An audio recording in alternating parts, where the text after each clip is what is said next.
Here's a preview of what you'll hear on this episode of Beyond the Wheel. This is something that I instituted at Harvest Hosts when I took over, and I love it.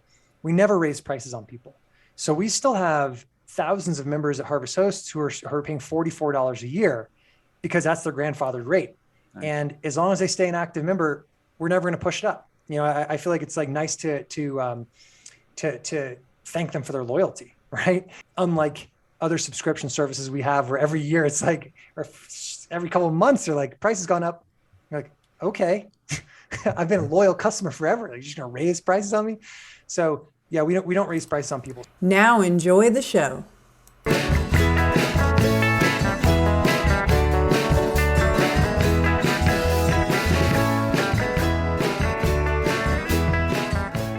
You are listening to Beyond the Wheel, a podcast about the people and ideas that drive the RV community forward.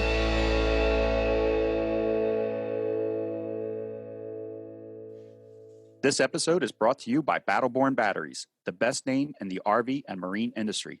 These lithium batteries are designed and assembled in the USA, backed by a 10-year warranty. The best solution for your battery anxiety, so go check them out at battlebornbatteries.com. Whether your adventure is on the road, on the water, or off the grid, Battleborn batteries keep you out there longer. Hey everyone, Kenny here. Do you travel with pets and are looking for a way to monitor and be alerted of temperature spikes in your RV while away? I've been using a temp stick in our RV for over 3 years, and I love the simplicity of being able to connect to any of our hotspots, as well as not having the hassle of any subscription or service fees. If you are looking for a reliable way to protect your pets while away, check out TempStick at tempstick.com. Hi everyone, today we are excited to announce our new sponsor, TempStick. Kenny and I both have one of these in our RVs to alert us when the temperature parameters we have set in our RVs are exceeded, so we can get back to the RV to take care of our pets. Pets can overheat in an RV when the AC goes out, just like in a car. TempStick provides early warning to a problem with your cooling system in the RV and alerts you through text and email. If you travel with pets, you should definitely go to tempstick.com and learn about this product. On this episode, we welcome back Joel Holland, the CEO of Harvest Hosts, to talk about the acquisition of Boondockers Welcome and what it means for both the Harvest Hosts and Boondockers Welcome programs. He also updates us on how Harvest Host has been doing since the pandemic began. That's enough of me rambling. Let's get into the discussion with Joel. Hey Joel, welcome back to the show. For anybody who might have missed your first appearance with us, can you tell us a little bit about yourself and your role with Harvest Host and now Boondockers Welcome? Yeah, thanks for having me, Kenny, Sean. So I'm Joel Holland. I'm the CEO of Harvest Hosts, and we are now the proud owners of Boondockers Welcome as well. And we're really trying to build just an amazing network of alternative camping, destinations for RVers and really unique experiences. So we have in the Harvest Host network, we have over 2,500 wineries, breweries, distilleries, museums, golf courses, and other small businesses where you can stay and come away with a really cool experience. And with Boondockers Welcome, now have over 3,000 private properties, so people's homes. And it's really a community-driven platform. Again, alternative camping, and you come away with amazing experiences. Last time we talked, I think you were over maybe 1,500 locations. So one thing we wanted to talk about was the growth of Harvest Host since we last talked. And it sounds like you did experience some growth during the COVID pandemic. And how exactly has that impacted Harvest Hosts?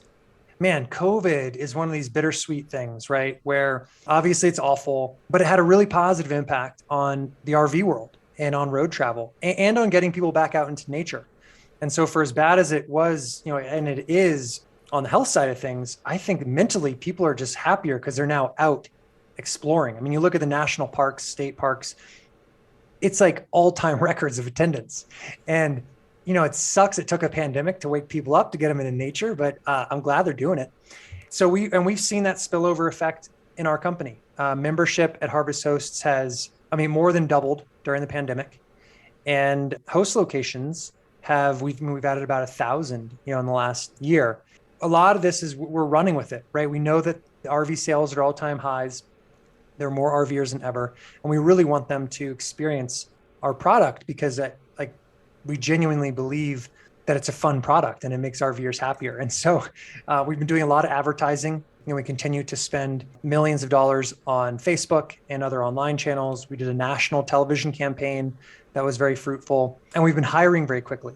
So we've added about 25 full-time employees just in the last couple of months, and many of them are focused on host recruitment, because for us to continue to succeed, we need to have a really robust network of host locations. Because what you guys are probably seeing, and I see it too, we just got back from an RV trip last night. Getting into campgrounds is hard.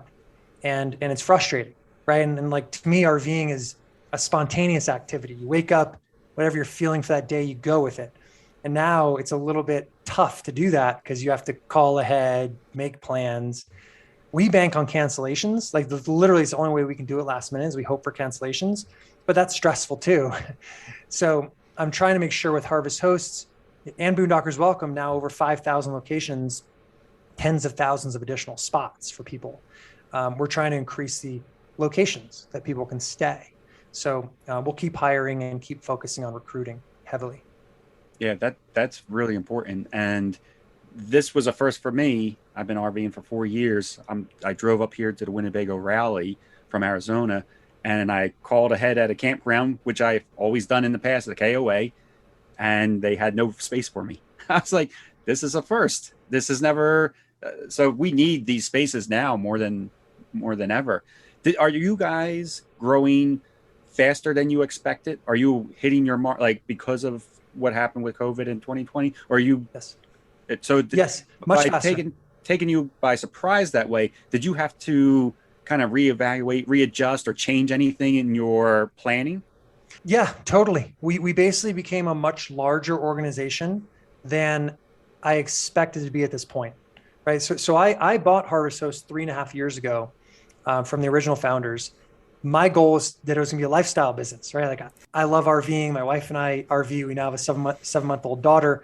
The whole lifestyle just is us. I loved running a business that collided with my lifestyle because it doesn't feel like work. And the idea was, like, just run this nice small business, make some money on the side, support our lifestyle. It simply outgrew that concept a lot faster than I expected. And that's okay. I decided we need to run with it because this is a really unique business and a unique opportunity to provide a pretty cool product. So yes, COVID made our growth like over 100% faster than I expected. And the implication is we've hired a lot of employees. So we now have a pretty large staff, fully remote. We're all over the country. We were always a remote company before COVID. COVID actually has helped on the recruiting front because now there are all these kind of displaced employees who they know they don't really want to go back to an office. So we're like, hey, perfect. We have a solution for you. Work for a cool company, doing what you love, and we'll never ask you to go to an office. So yeah, things have basically just accelerated. I think where we are today, I thought maybe we'd be there in like 3 to 5 years. Wow, that's huge. That's yeah. So in the acquisition of Boondockers Welcome, can you tell us how the Boondockers Welcome kind of side of your business now differs from Harvest Hosts? Yeah, totally. So similar in concept in that it's a membership, relatively inexpensive membership, $50 a year, gets you unlimited stays, just like Harvest Hosts, at locations all over the country that are, kind of known as boondocking. Although, fun fact, 75% of Boondockers Welcome locations have hookups. Nice. But, that's the thought, is it's just this alternative camping inventory, very similar model to Harvest Hosts. The big difference is that Harvest Hosts, small businesses selling a product, there's usually an experience around it. Boondockers Welcome is a community of private landowners. So it's other RVers like us. So it's very community driven, and it has this like pay it forward mentality where, you may chip in $5, $10 to pay for electricity and water, and but really you're going to get to know the hosts, and it's much more of a social experience is how it's different. And so we're going to keep the product separate. I'm a big fan of don't mess with a good thing. I tried as much as possible with Harvest Hosts not to mess with anything. Really, since I've come in, we've just grown, right? We've grown host locations. We've grown the technology. We've improved a lot of things, but I've never changed the fundamentals of the program. And we're going to do the same thing with Boondockers. Keep it like it is as a separate product. We'll eventually, hopefully towards the end of this year, integrate all the data so that if you're a member of both programs, if you pull up one app, you can see everything, and do one route planning from one place. That'll be nice. Have a more seamless booking experience. So that, it'll be the same booking engine that runs both, messaging system that runs both. So I think putting the two together will really clean up that technology experience, but we'll always keep the brands separate.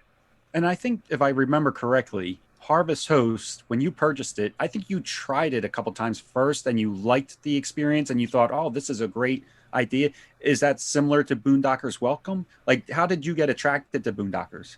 Yeah, totally. So, it's now been many years that I've known Boondockers Welcome, and Marianne and Anna, I've been in touch with them. They were the founders, been in touch with them for years.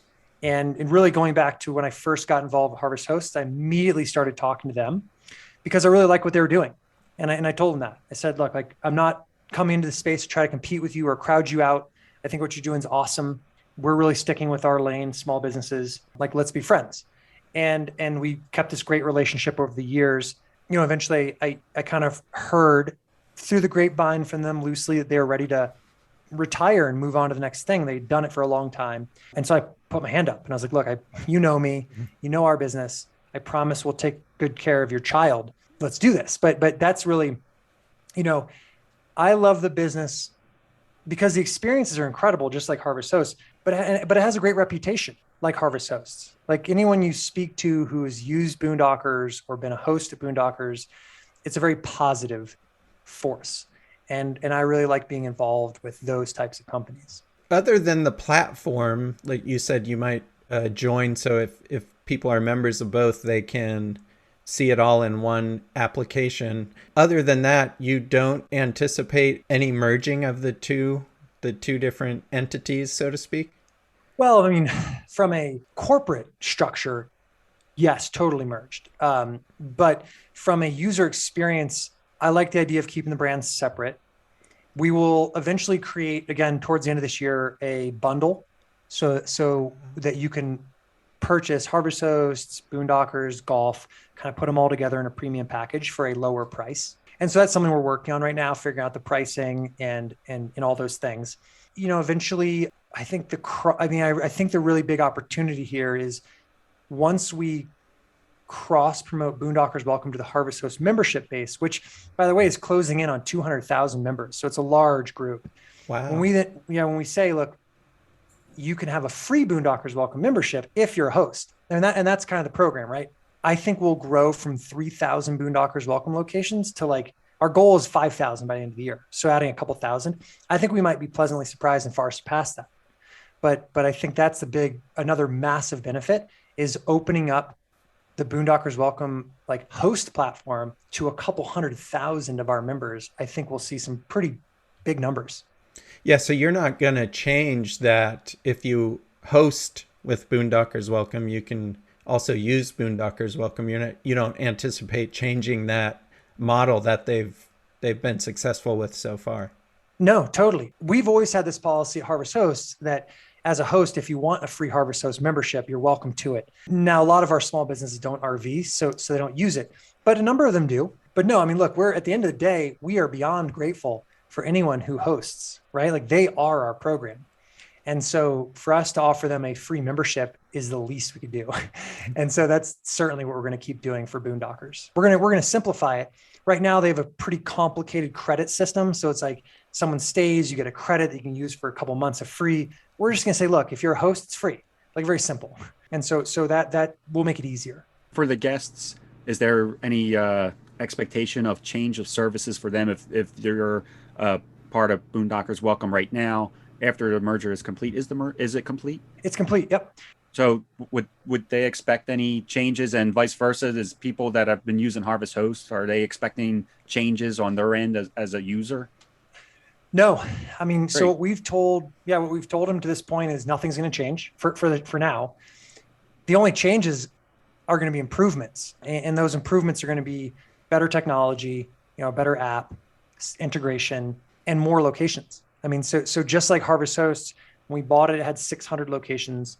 We invested a lot of time and money, and now there's 2,500. So that's a good change, right? My hope is that we interview current members of Boondockers in a year, and they're very happy with the changes because they're really improvements. I would imagine the bringing those two together just helps you develop, gives you the, the ability to develop better technology all around with these platforms as well. Yes, totally. And I think that's another thing that we have a big strength in is technology, right? Like my background is being running a video technology company before this. At that company, we had 100 employees, 33 of them were engineers. And so it's a very engineering heavy company. Fortunately, Boondockers Harvest Host not as engineering heavy, but I've brought over some really incredible people who used to work at my last company, and they're great. They're great at solving technology problems. So yeah, I think I'm excited about what we're going to do. So when you acquire Boondockers Welcome, do you automatically become the CEO of Boondockers Welcome, or is there something weird about that? No, it's a good question. I guess really that's a technicality. I mean, so yes, I guess because we purchased Boondockers Welcome and rolled it up into our entity. So it's now part of our corporate structure, separate brand, but we're looking at it as a product now. And so, yes, I'm the CEO of Boondockers. The founders, Marianne and Anna, have been wonderful, and they're staying on until November. That was going to be another question. So they'll help with transition. Totally. Because, they know what they're doing and they're awesome. We also, they had some employees that we brought on full time. Really, the structure can continue living on and just kind of roll right up into our group, which is nice. So then I guess a follow-up question would be that you're not like shaking up management there or coming in and firing everybody that has worked for no. No. Well, and the nice thing is, honestly, it was a very simple company, very similar to Harvest Hosts. When I bought Harvest Hosts, it was Don and Kim, the founders, and that was it. They had some contractors they'd worked with, and I, continued working with some of them. Boondockers, the same thing. So Anna and Marianne were really doing most of the work. They're going to kind of retire in November by their own choice. I would love to keep them on, but they're ready to go to do the next thing, and I get that. And then they had one full-time employee, Carrie, who was running all their customer service and marketing. She's wonderful. She happens to be located in Colorado, which is awesome. Not too far from me here. And so we brought her on full-time. And so, yeah, no one was fired. No one was pushed out, and which is beautiful, right? That's the way, that's a great outcome. What's the hardest part of doing an acquisition like that from like a business perspective, and also, from any other perspective that you found challenging? There's a lot of wisdom that says that acquisitions are often negative, right? That a lot of companies buy too much and then end up spending it out later. I think the reason that a lot of acquisitions are negative is that there's cultural misfits, right? And so if you're buying a company that has a ton of employees and they're located somewhere else, every company has its own culture, right? It has its own DNA, no matter what. Like, they're going to be very different. And to try to put two very different organisms together is challenging. And there's going to be friction, and there's going to be some people who don't like it. And people are like, no, the way we do it's right. And then the other group's like, well, no, the way we do it's right. Well, who wins, right? Probably the acquirer, but it ends up becoming messy. So we're very fortunate that the structure here, again, was very simple. It was the founders and an employee. We have none of those cultural issues. So I think the reason our integration and our acquisition has been successful and is going to be very successful is we were able to dodge that bullet. I'm hesitant to ever buy. I don't think I'd ever buy a company that had a ton of employees for that reason. Is the cultural integration is the most challenging part and almost insurmountable, in my opinion.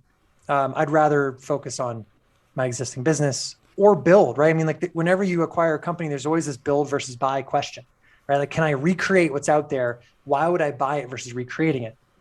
In the case of Boondockers, and the reason about Harvest Host, they had spent years building an amazing network and a really great program. So to try to rebuild that would have been super challenging. But that's always the question you ask, is build versus buy. And then one of the biggest sticking points is, well, what are the cultural implications of trying to absorb this other company into your company? So I don't foresee us being a very acquisitive group. Boondockers Welcome just happened to be this obvious, awesome target that I'd always really wanted to have in our network. So it worked out really well. But yeah, acquisitions can be a tricky wicket. So it wasn't a tough decision for you when the opportunity came up to decide on whether to acquire or whether to continue to grow Harvest Hosts. I'm getting the sense that that was not a tough decision for you. No, but I will tell you that the two major things that we considered. One is price, obviously, right? Like if the price is way too high, that doesn't make sense. We had to justify the price. And so, because it was a high price, but we had to justify it. And the way we could justify it was we really created a bunch of mathematical models to say, all right, how is this going to pay back over time? How long is it going to take? What is the cross sale to our existing members going to look like?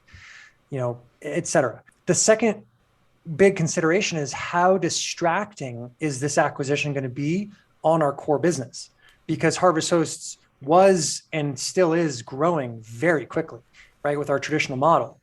And so to buy a company and distract from what you're good at is a terrible idea. And so that was we really had to become comfortable with is the price right? And will it not distract from what we're doing? And the answer to both those questions ultimately became yes. And we went for it. And the two business models, probably not the correct way to word this, but they are similar with large differences.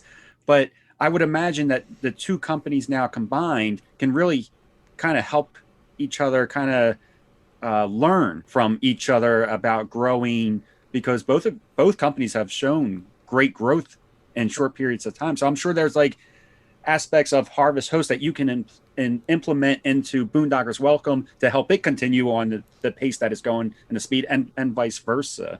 Totally. Yeah, totally. I mean, that is the beauty of the two models. They are very similar, right? I mean, they're very similar structures.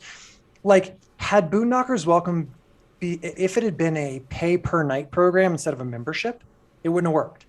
But the fact that it's a membership and ours is a membership, it's the same concept, right? And then you're right that it's really cool. Boondockers Welcome, already we've learned, like they had a really good booking system. They've always had a booking system.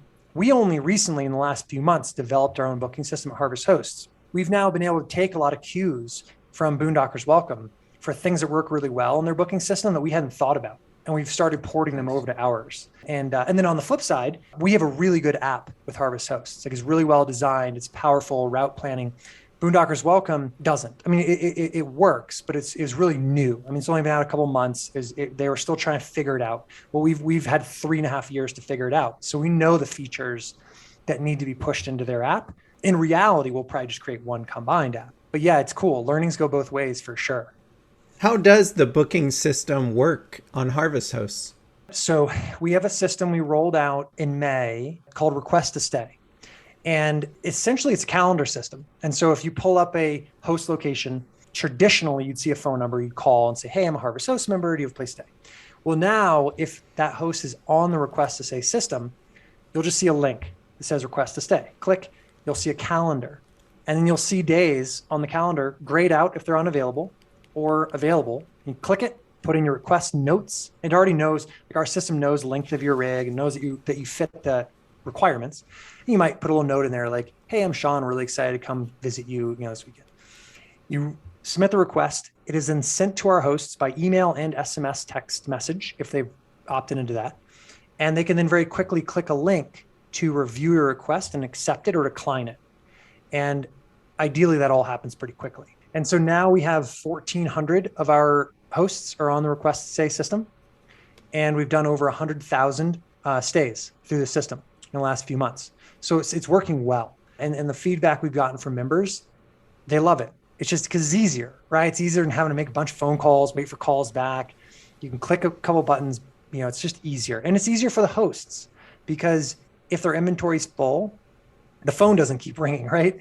It's just grayed out, good to go. So we're trying to get all of our hosts on that system. It's pretty cool that Boondockers out of the gate, all 3,000 hosts are on a booking system. It just makes it easier. And what's the hesitancy of the, why aren't all the hosts? Yeah. Well, I mean, I guess the short answer is these are small businesses that are very busy. And they don't want to take the time to learn a new system. Now, the reality is it's a very simple system. And we're trying to really educate them on that. Like, look, we promise you don't have to learn a whole new technology. It's going to make your day easier, not harder, but it's still a new thing. And so it's like, you're trying to run your winery and now there's this new technology system and a calendar you have to like figure out.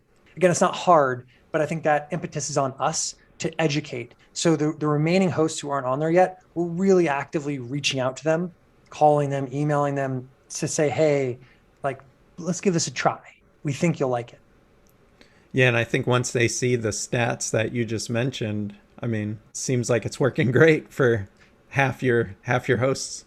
I mean, imagine that 100,000 bookings, which means at a minimum 100,000 phone calls were reduced, right? Mm-hmm. But the reality is, I'll bet you for every one booking at a place, they probably get 3 or 4 phone calls. So there's like 500,000 phone calls that didn't have to happen, which is great for the members, but also really great for the hosts who are trying to run their wineries. They don't need 500,000 phone calls coming in. Inside the app, you had mentioned like Boondockers Welcome. Even though it's called Boondockers Welcome, a large majority of them do offer some form of hookups. Is that in the app? We'll lay it out and say, or is it just kind of not to be expected anywhere, but if you show up, it just might be like, just by chance? Yeah. No, it's funny that what you just mentioned is actually how Harvest hosts work. We don't really mention that there's some have hookups. You show up and it's a pleasant surprise. It is the minority though, so that's really why we don't push that. I was surprised to learn that 75% of Boondockers Welcome offered hookups of some sort, electricity, water, typically those two, not sewer. But yeah, no, it's in the app. It's in the app and it's on the website. So you can actually see before you go what services they offer. And, and that's nice, especially like right now where it seems like the whole country's cooking. It's kind of nice to know you'll be able to turn the AC on. Yeah. So Joel, I'm getting ready as soon as it comes up to buy some property that's adjacent to my property. And one of the things we're going to do is put a couple of RV pads in there, mostly just because we want friends to be able to come and stay on our property whenever they're in the area. But if I was to want to offer that through Boondockers Welcome, how hard is it to sign up and get registered as a host? Yeah, it's really simple. Really simple. Right on the website, there's an application form that just kind of asks you about your property, about a little bit about you, what you offer, as far as like 2 pads, hookups, et cetera. And that's it. And you can actually charge a nominal fee for the electricity and the water. Totally acceptable, right? And I think that's common. So $5-10, pay for the utilities. But yeah, it's easy to get on. We'd love to have you. We absolutely love to have you. So let me know when you're up and running. Yeah. Now, as a host, like if Sean would do that and he becomes a host, is it like a request form? Like does he have the opportunity to turn somebody down? Like if he gets a request, can he say, you know what, there's something about this person that can he refuse? Totally. Yeah, okay. Absolutely. Okay. I mean, at the end of the day, it's your property. You can say no to anybody you want. And so when you get a request, what's kind of cool about Boondockers is that all of our members put a little information about themselves on there. So they have a picture of their rig, a little bit about who they are, and they have ratings, if they've been around. So hosts rate members, members rate hosts. Same thing on Harvest Hosts now. It goes both ways. And so when a request comes in, you see their rating, you can see who they are, personalize them a bit. And yeah, for whatever reason, you don't like the vibe, you just say no. That's sometimes all it is, just a gut feeling, Totally. The person could be 100% fine, but it's just a bad feeling. Yeah. And we're very fortunate that we're in this RV industry where not only are we in the RV industry, we're in the RV industry with travelers. And it's just a really good group in mass, right? Like everyone's happy. They're out traveling, exploring. It's cool. So we're lucky. You were lucky in that way. Yeah. Never met a bad RVer. I know. Same. Honestly, haven't. Yeah. It's 4.5 years full time. Never met a bad RVer. They're all super friendly. It's crazy. Totally. You had mentioned about doing a discount package if you wanted to purchase both services. Is that just for new members? Will somebody that has Boondockers and if they wanted to add Harvest Host, would they still get that discount? Totally. Yep. Okay. So these are the things we're figuring out right now. And that's why we're not going to really make this available till the end of the year. We've got a lot of figuring out to do. We want to make sure that anyone who's already a member is always getting the lowest price. right? Because this is something that I instituted at Harvest Hosts when I took over, and I love it. We never raise prices on people. So we still have thousands of members at Harvest Hosts who are paying $44 a year because that's their grandfathered rate. Nice. And as long as they stay an active member, we're never going to push it up. I feel like it's like nice to thank them for their loyalty, right? Unlike other subscription services we have where every year it's like, or every couple of months they're like, price has gone up. You're like, okay, I've been a loyal customer forever. Like, you're just going to raise prices on me. So yeah, we don't raise prices on people. So we're trying to figure out how to elegantly do that with these packages to make sure that when you get a package, you're always getting the best rate. That's really nice that you guys do not, because everybody raises prices. I've never heard of that before. A grandfathered rate. Like, could you imagine? Like, that just doesn't happen anywhere. Imagine That's like awesome. Netflix, if you're still getting like $7.99 a month. Yeah. I don't know of other groups that do it. I love the concept because it rewards loyalty, which ends up creating a really happy customer base, which is what we want, and really good retention. I mean, when people know they're on the best price, they're a lot less likely to churn because they know if they come back later, they're going to have to pay a higher price. Right. So I've loved that concept. So Joel, is it still a lifestyle business? Actually, yes. The answer is yes. And I think the reason is because I've been able to hire an amazing team. And so at my last company early on, I took on too much responsibility for too long, and it grew. The last company grew very quickly. I was doing too much and I burned out. This time around, the last thing I want to do is burn out. And so I stay ahead of it, and we just keep hiring great people so that I can just focus on the stuff that I really enjoy, having interviews with you guys, going to Escapade last week, right, with my family, RVing. I mean, so yeah, it is a lifestyle business. It's always going to be for me. And if it's not, I've made a mistake somewhere. What are you most excited about with the acquisition of Boondockers Welcome? Having the largest network of private RV camping options in the world, right? I mean, Good Sam has 2,400 locations. We have 5,000.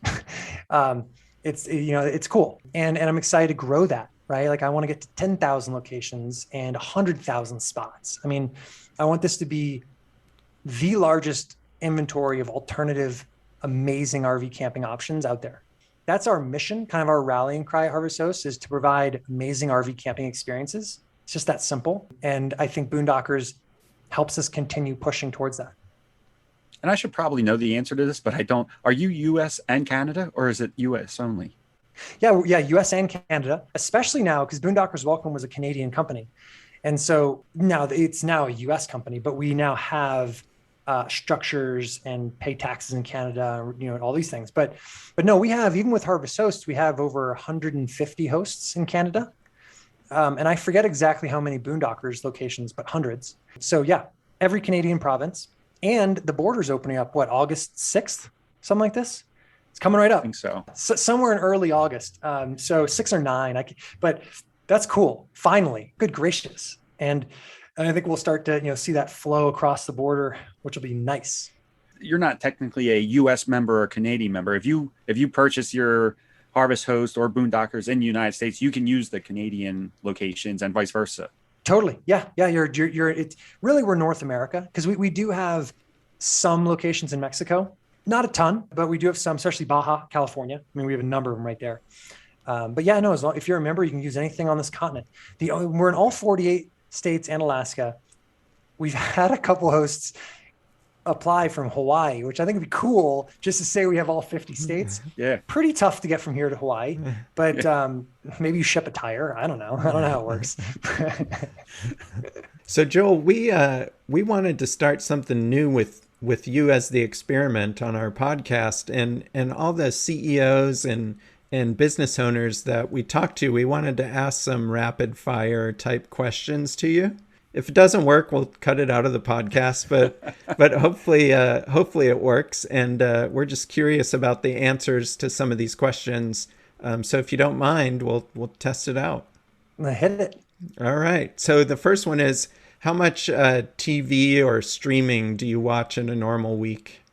Pretty good amount, actually. I enjoy evenings with my wife. Like, once Waverly goes to bed, we actually sit and watch a show, usually a show a night. And then during the day, sometimes for lunch and stuff, we'll have just kind of running in the background, The Office, as an example. We love The Office. So it just plays on repeat. We go through like season 1 through all the way over and over again. It's just like junk food in the background. But no, I find TV and streaming is a nice way to relax. Okay. And then how many books do you read per year, if any? A good amount. I enjoy reading. And I think my goal this year through Goodreads, which is owned by Amazon, was like 13 books. So I typically read a book a month. Okay.